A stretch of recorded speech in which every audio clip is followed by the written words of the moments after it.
Les couilles sur la table, épisode 5.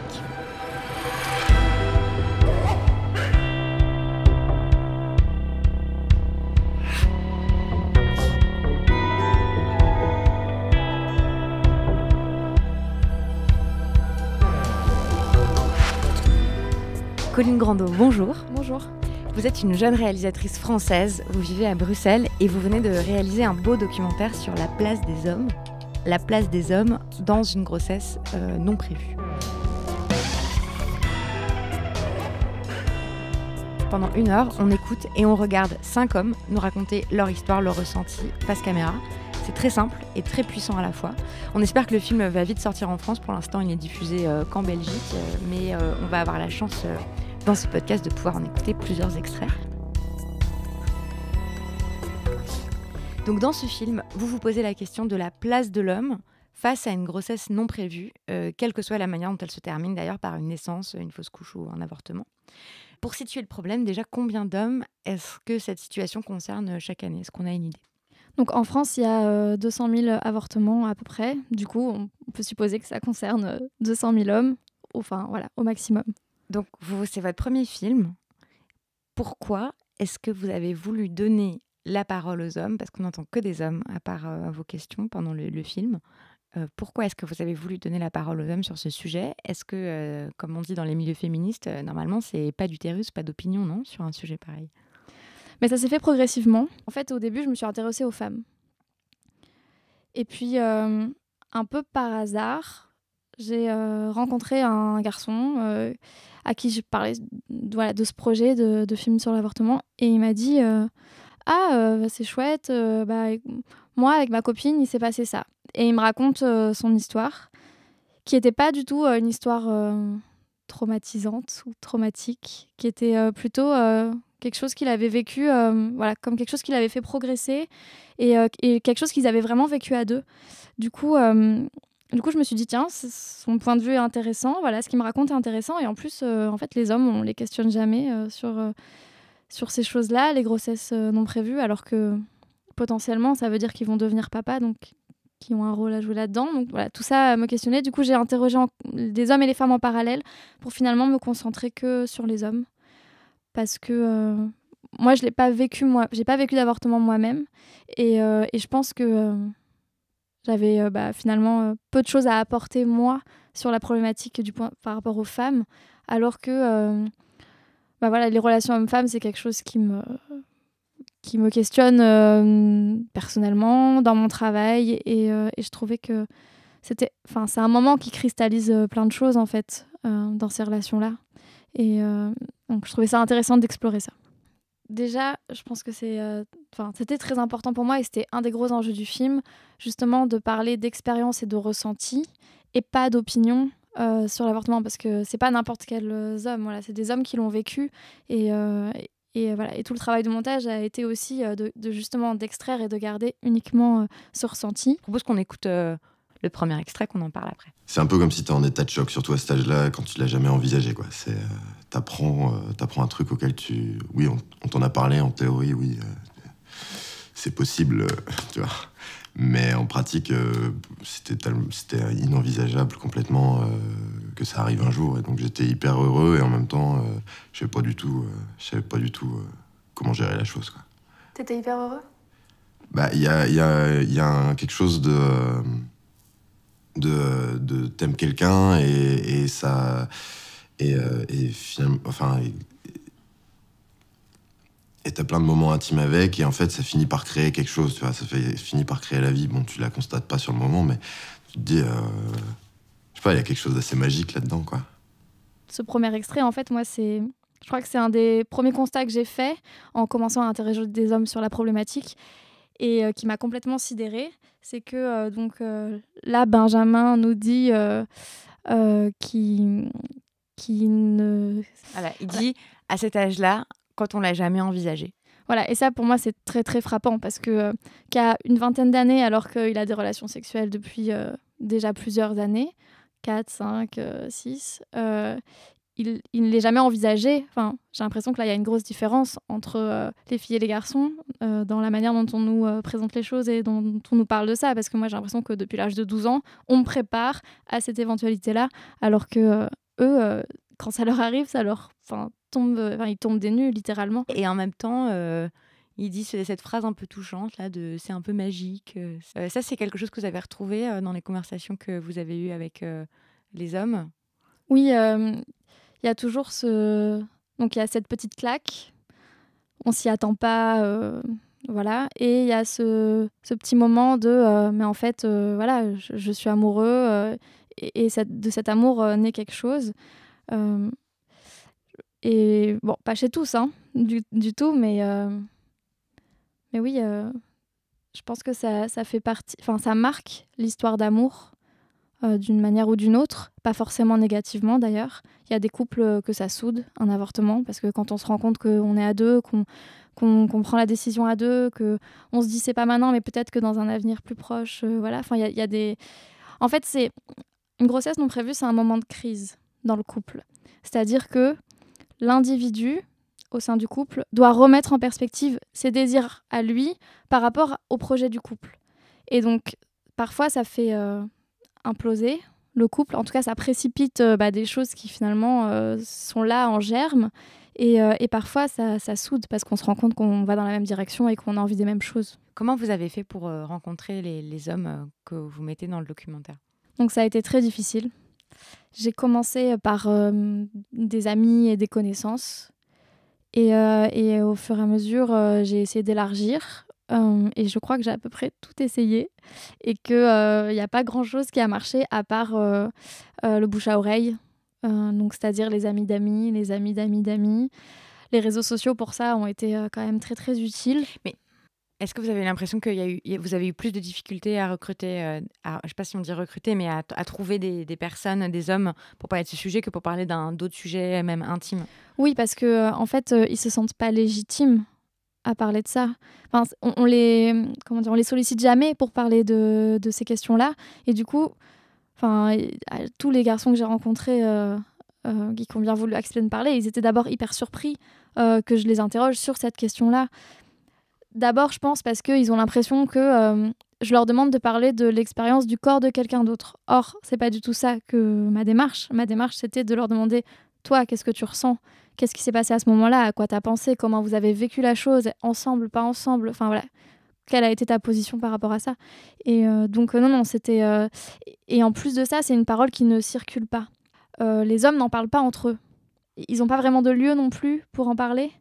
Parce que, voilà, les centres de planning, on a un peu cette image que c'est plutôt pour les femmes, alors que c'est pas du tout vrai. Enfin, la plupart du temps, les hommes sont bienvenus dans les centres de planning, mais voilà, ils ont l'impression de pas avoir d'interlocuteur, en fait, et généralement, ils gardent ça pour eux. Et c'est parfois ça qui crée la douleur, je pense, de pas pouvoir le partager. Mais peut-être qu'ils s'en fichent, certains, non ? Mais j'en ai pas rencontré beaucoup qui s'en fichaient totalement. Vraiment. Enfin, après, je pense que effectivement c'est le cas. Après, c'est toujours pareil. Les hommes qui ont accepté de me parler, j'ai pas rencontré n'importe qui. C'était déjà des hommes qui voulaient bien me rencontrer pour parler de ça. Donc ça limite déjà. Mais de ceux qui ont bien voulu me parler, en tout cas, non, ça n'a pas été une expérience qui les a laissés indifférents. Ça n'a pas forcément été une expérience traumatisante. Mais en tout cas, ça a eu un impact soit sur leur manière de voir la vie, soit sur leur manière de voir leur couple. Enfin, voilà, ça a eu un impact quelque part, quoi. Et c'est cet impact-là que vous interrogez. On écoute le deuxième extrait ? Quand elle m'a annoncé qu'elle était tombée enceinte, ça faisait déjà 2 mois, quoi. Donc, je veux dire, pour moi, c'était bizarre, je veux dire. C'était pas... Donc ça faisait déjà 2 mois de grossesse ? Oui. D'accord. Donc tu penses qu'elle te l'a pas dit tout de suite ? Ou qu'elle n'a pas été au courant, ou qu'elle a négligé, ou que peut-être elle a eu des règles de stress, ou... Je sais pas, j'ai pas le corps d'une femme, donc je sais pas comment ça se passe là-dedans.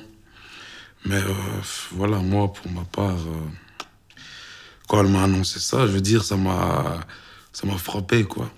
Donc, qu'est-ce qu'on peut dire de ce deuxième extrait? Il dit cette phrase, je sais pas comment ça se passe là-dedans. On voit que le corps de la femme reste un peu un mystère, comme ça, un espèce de temple impénétrable où finalement les garçons sont complètement extérieurs et ils savent qu'ils n'auront ni la connaissance ni la légitimité et du coup ils restent, voilà, c'est un peu... Mais c'est de l'ignorance aussi beaucoup. Ah oui, complètement. Complètement de l'ignorance. C'est pas impossible de savoir en fait, c'est juste qu'il ignore et manifestement il n'y a pas de désir de savoir exactement comment ça se passe. C'est une affaire de femme en fait. Il contribue à la grossesse, enfin on tombe pas, sauf pour la Vierge Marie évidemment, mais sinon on tombe pas enceinte sans intervention extérieure. Et en l'occurrence le plus souvent d'un homme qui participe à l'opération, qui contribue. Donc c'est vrai que c'est quand même curieux cette... Mais il y a une vraie dissociation entre la relation sexuelle et le fait de tomber enceinte dans leur tête. Et ça se voit et ça se joue dans leur rapport à la contraception, en fait. Ils sont déresponsabilisés de la contraception. Donc, c'est établi dans notre société que c'est une affaire de femme parce que c'est le corps de la femme. Et du coup, eux doivent se protéger grosso modo des maladies en mettant une capote s'ils connaissent pas bien leur partenaire. Et puis ensuite, dès qu'il y a une relation un peu suivie, alors c'est à elle de s'en charger. Donc elle prend la pilule, l'anneau, le stérilet, que sais-je. Et en fait, oui, il y a comme une espèce de barrière ou de fossé entre ce moment-là et ce qui se passe après, quoi. Comment est-ce qu'on peut expliquer ça? Est-ce que vous avez creusé, vous, cette idée ou peut-être c'est pas votre... J'ai creusé de manière, je pense, un peu personnelle parce que voilà, ce film, évidemment, m'a fait réfléchir à plein de choses, mais j'ai l'impression que on a tellement peur que les hommes prennent le pouvoir sur le corps des femmes que j'ai l'impression, c'est vraiment que mon opinion, qu'on leur dit « c'est pas votre problème » et que, du coup, toute la responsabilité de la contraception et d'une grossesse non prévue, si elle advient, repose sur les épaules de la femme. Voilà. Et alors qu'en fait, la responsabilité devrait être partagée, au minimum. En tout cas, je pense qu'on est un certain nombre de femmes à se dire que ça serait plus agréable que ça soit partagé. Parce que c'est aussi... bien sûr que décider d'avoir un enfant ou pas, c'est un pouvoir. Mais c'est aussi une grande responsabilité. Et je pense que de la partager à deux, il y a plein de couples qui aimeraient l'envisager. On écoute le 3e. Donc là, on va parler de la responsabilité. Pour une fois, il y avait quelque chose en face de moi qui était OK. J'ai une décision à prendre, je l'ai prise. J'ai pris cette décision. Mais cette décision, elle implique quelqu'un. En fait, elle implique au moins 2 personnes, une 3e certainement. Mais là, tout de suite, cette décision, elle implique 2 personnes. Et c'est la première fois que c'est une décision qui engage à vie. Et cette décision que moi j'ai prise, la seule personne avec qui j'ai à dealer avec ça, elle n'est pas de mon avis. Et puis elle est même contre mon avis.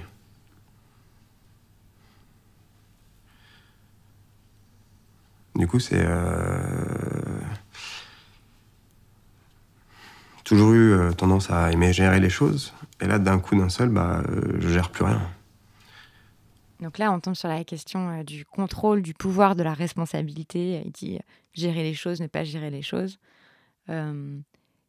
Qu'est-ce qu'on peut dire de ce problème-là qui soulève? C'est-à-dire que l'homme est à la fois, il a contribué à la situation, et en même temps, in fine, évidemment, c'est pas lui qui a le dernier mot. Donc, Et c'est bien normal qu'il ne l'est pas, parce que la grossesse se passe dans le corps de la femme, et que voilà, loi ou pas loi, c'est elle qui décide.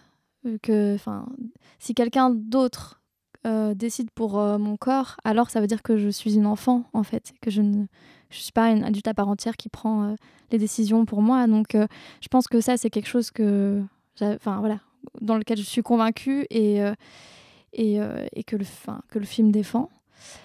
Mais à côté de ça, je pense que oui, c'est très très violent pour un homme de devenir père alors qu'il l'a pas décidé. Mais alors, que faire? Et je pense que pas la solution, mais en tout cas la chose dont peut-être les hommes devraient vraiment prendre conscience, c'est que le vrai moment de choix qu'ils ont, C'est au moment du rapport sexuel, en fait. C'est le seul... Parce qu'après, ils n'auront plus le choix, ça appartient au corps de la femme. Et donc, il faut bien se rendre compte que quand on fait l'amour à quelqu'un, sans qu'il y ait de protection... ou sans s'être préoccupé de la savoir... contraception, etc. Eh bien, on donne quelque chose, on donne son sperme, et qu'à partir du moment où c'est dans le corps de la femme, donner, c'est donner, et reprendre, c'est voler. Il y a une expression très courante quand même pour parler des paternités qui n'ont pas été décidées, c'est le fait de se faire faire un enfant dans le dos. En fait, c'est comme si on essayait de montrer le danger à ce que la femme ait du pouvoir. Enfin, le danger de ce pouvoir qu'aurait la femme. Et en fait, c'est, je pense, effectivement oublier que quand on fait un enfant, on est deux. Et que pour moi, tout le travail de ce film, c'est de se rendre compte, de reconnecter les choses, en fait, entre l'acte et la grossesse pour les hommes. C'est un sujet qui est tellement difficile encore aujourd'hui. L'avortement, c'est quand même un droit qui est remis en question, qui est fragile, etc. Donc, est-ce que c'est rendre un bon service quand on est féministe que de laisser des hommes s'exprimer sur le sujet ? C'était une vraie question pour moi tout au long de ce travail, parce que effectivement, moi j'ai commencé à travailler sur ce film. Il y avait les événements en Espagne.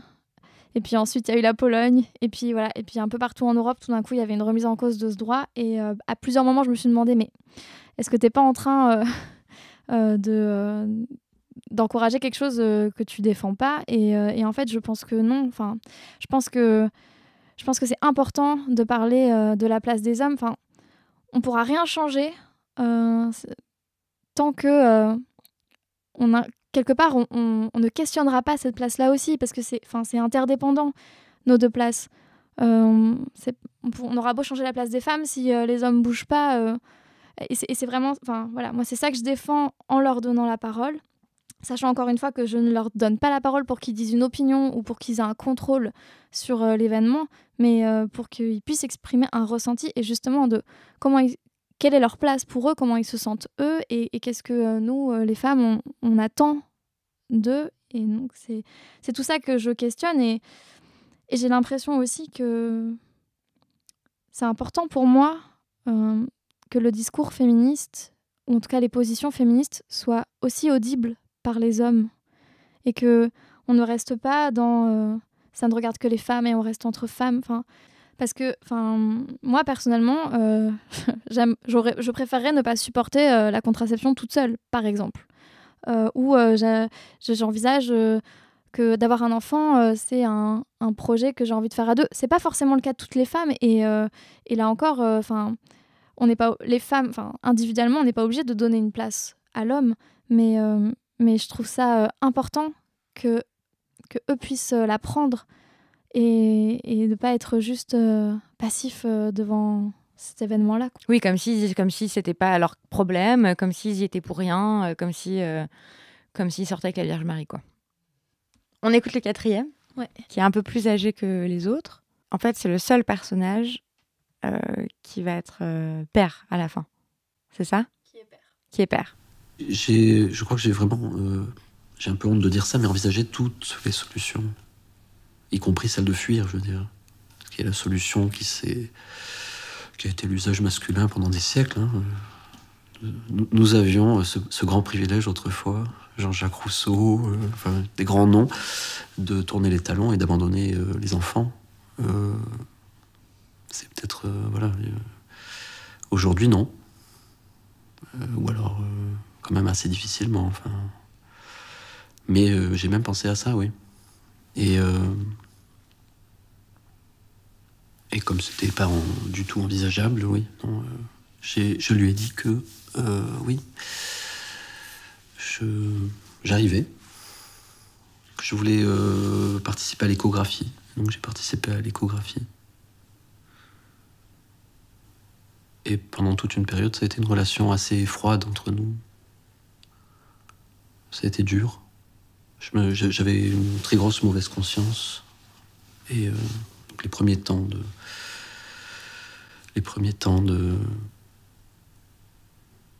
à s'organiser autour de cet enfant étaient assez compliqués. Et puis voilà. On a pensé que c'était bien de mettre cet extrait-là parce qu'il le replace dans une perspective historique, ce que les autres font pas du tout. Pourquoi vous aimez, vous, cet extrait ? Parce que, bon, déjà, je pense qu'il fait preuve d'un aveu de faiblesse et que c'est assez touchant. Et que je pense que... Voilà, je pense que les 5 qui sont dans le film, ils avaient une nécessité personnelle et interne à raconter cette histoire-là. Et que, du coup, c'est un peu comme si eux m'avaient choisi pour porter leur histoire et je pense que c'est pour ça que ça marche et que les récits sont forts et que malgré que ce soit que des entretiens face caméra, et on tient les 1 heure. Et par rapport à la position de l'homme dans notre société qui est quand même en train d'évoluer et je pense que c'est plutôt chouette comme constat. Mais déjà, alors je sais pas depuis quand exactement, mais ce qui se passe par rapport à la loi, c'est qu'une femme qui tombe enceinte peut exiger un test de paternité d'un homme. Donc exiger, donc il ne peut pas s'y soustraire. Et s'il est, s'il est reconnu comme père, elle peut lui demander une pension alimentaire jusqu'aux 18 ans de l'enfant. Bon, il y a peu d'hommes qui le savent, et il y a peu de femmes aussi. Donc, mais voilà, il y a cette injonction de la loi qui maintenant dit aux géniteurs, tu dois assumer. Et je pense que c'est légitime dans le sens où le public ou la population le plus précaire dans nos sociétés, c'est des femmes qui élèvent seules leurs enfants. Et que remettre en cause cette implication du père, donc lui donner la possibilité de se barrer et de plus jamais revenir, la conséquence c'est que ça peut jouer sur la décision ou pas d'interrompre une grossesse. Voilà, et donc je pense que c'est ça protège un public très précaire. Et dernier extrait, donc là c'est le 5e personnage qui raconte comment ça s'est passé quand il est allé au planning, ce qu'il voit, il dit que c'est un bâtiment assez moche, voilà, il aime pas, il se sent pas à l'aise, il se sent pas bien, et puis il dit ça. Personne ne m'a demandé à moi, tu vois. Est-ce que cette nana, elle est pas en train de te forcer à perdre ton gosse ? Non, personne ne l'a demandé. Tu te rends compte comme c'est absurde ? Je sais pas si... Étant donné que c'est le droit de la femme de disposer de son corps, ça me paraît légitime qu'elle t'ait pas posé la question. Ok. Voilà, lui, il se plaint qu'on lui ait pas demandé si ça allait, qu'il n'ait pas trouvé sa bonne place au planning et qu'on n'ait pas fait attention à lui. Et c'est vrai qu'il y avait un écueil possible, c'était de tomber dans une victimisation des hommes, de dire les pauvres, voilà. Mais c'est pas du tout ce que vous faites dans votre film. Vous, c'était un écueil que vous aviez en tête ? Oui, bien sûr. C'est vraiment une place ambiguë, la place de l'homme. Et je pense que c'est pour ça que c'était intéressant de soulever la question, même si c'est pas facile, parce que il faut pas remettre en cause le droit de la femme à disposer de son corps. Mais pour autant, il y a l'autre qui est là à côté. Et par exemple, pour les centres de planning, c'est une position très compliquée pour eux. Comment est-ce qu'on reçoit l'homme ? C'est la femme la patiente. Il y a un truc de l'ordre du médical où on se dit c'est dans le corps de la femme, et alors c'est elle que ça concerne, point barre. Et pourtant, c'est aussi un événement qui concerne le couple, quand il y a couple, ce qui n'est pas forcément le cas, bien sûr. Et alors, qu'est-ce qu'on fait de celui qui est là, qui va attendre dans la salle d'attente, qui va être concerné pendant un entretien avant un avortement, on parle de l'accident, qu'est-ce qui s'est passé dans la contraception, on parle de la contraception à venir pour éviter que l'accident se reproduise. Et moi, j'ai l'impression que l'homme a quelque chose, comme on disait, une part de responsabilité là-dedans. Donc, pour les centres de planning, c'est très compliqué de se dire est-ce qu'on amène l'homme dans l'entretien parce qu'effectivement, pour cette partie-là, il est concerné et il doit aussi se sentir concerné. Et en même temps, il y a toujours cette peur de l'homme qui est l'oppresseur, qui est celui qui essaye d'imposer une influence sur le choix de la femme. Et voilà. Et je pense que les centres de planning font ce qu'ils peuvent. Donc certains centres ont tranché la question et disent pas d'homme. Et d'autres essayent de l'inclure au processus. Et voilà. Et d'autres, c'est vraiment une réflexion d'équipe de se dire comment on accueille un couple qui vient. Et sachant que ça a d'office des répercussions sur la patiente aussi. Et donc finalement, quelle est la place de l'homme ? Pour moi, elle est dans la parole en fait. Et elle ne peut être que dans la parole. Parce que elle ne peut pas avoir de pouvoir de décision. Et je pense que par contre, dans les discussions et dans l'expression d'un ressenti, et ça peut aider une femme à pas ressentir toute la culpabilité de cette décision qui n'est pas forcément facile à prendre, on est encore dans une société où avorter, c'est encore une honte. Chez les hommes comme chez les femmes, on n'en parle pas. Ça concerne une femme sur 3 en France. C'est énorme. On est tous concernés. On l'a tous été personnellement ou on connaît tous des gens. Et pourtant, c'est quelque chose qu'on ne partage pas. Et donc, je pense que d'autant plus, la place de l'homme, elle est dans la parole. Et je pense que au-delà de l'avortement, si les hommes se transmettaient plus leur expérience et leur ressenti sur des questions autour de la paternité, tout le monde se porterait mieux et les couples vivraient mieux ce genre d'événements imprévus. Quelle place il devrait avoir selon vous ? Mais moi, je pense qu'il n'y a pas une place en général à avoir. C'est chaque individu par rapport à son histoire, par rapport à son histoire d'amour ou à son histoire de sexe, doit se positionner et réfléchir. Mais je pense que ce qui est important, c'est qu'il y ait une réflexion et une pensée autour de ça pour que ça se passe au mieux, en fait. Qu'est-ce que ça vous a appris personnellement de faire ce film ? Est-ce que ça a changé la manière dont vous voyez les hommes ? Je ne sais pas si ça a vraiment changé. Mais moi, ça m'a fait du bien d'entendre des hommes me parler de sentiments et d'émotions et de ressentis.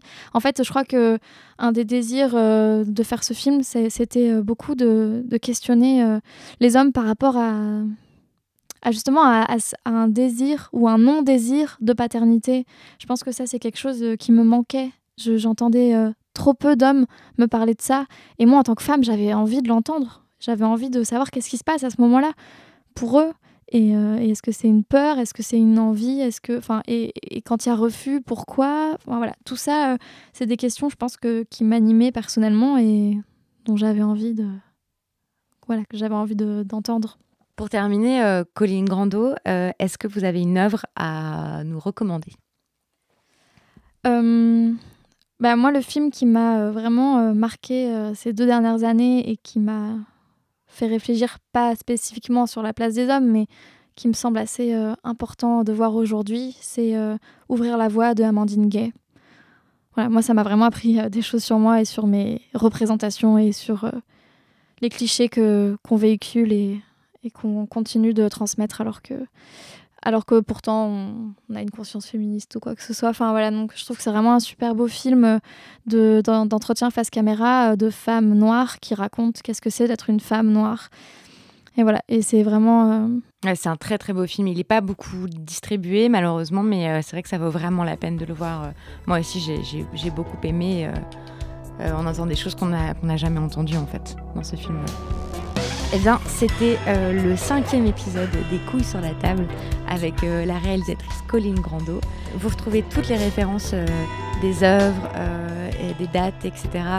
Sur le site de Binge Audio, donc sur binge.audio. Si vous avez aimé ce podcast, cet épisode, que ça vous a intéressé, n'hésitez pas à en parler autour de vous. Et aussi, n'hésitez pas à m'écrire. Je lis tout ce qu'on m'écrit et je tente de répondre. Si vous avez des questions et des thèmes qui vous intéressent, n'hésitez pas aussi à m'en faire part. Voilà, et bien, merci beaucoup Colline Grandot. Merci à vous. Et puis, bisous et à bientôt.